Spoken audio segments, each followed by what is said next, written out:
Меѓутоа, покрај тој автопат кој што ќе продолжи да се градат експресните патишта Штип Радовиш, се гради Штип Кочани, се гради излезот кај Куманово према Крива Паланка, се гради излезот од Градско према Прилеп, ќе се гради Скопје Блаце.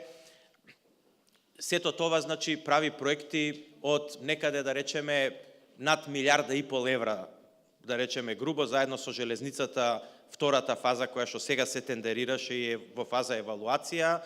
Далеководот од Македонија према Албанија 50 милиона евра проектиран, ќе се распише во јануар.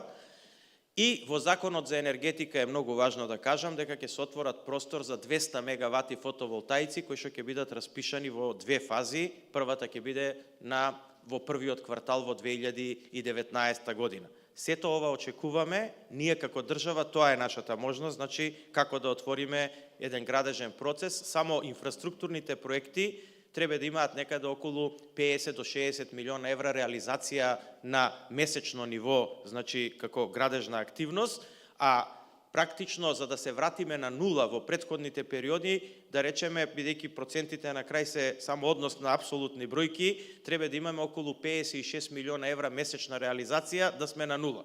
Ние како држава ќе направиме, ако ова сето го реализираме, околу 55-6 милиона евра, што значи све што ќе биде приватна градба надвор од ова, само ќе биде плюс и раст на градежништвото. Од тука ја црпам надежта и аргументите дека и градежништвото ќе го вратиме во нормален колосек, имајќи ги во предвид овие 16 фабрики што се градат и најавите на индустријата, очекувам индустријата да го задржи растот,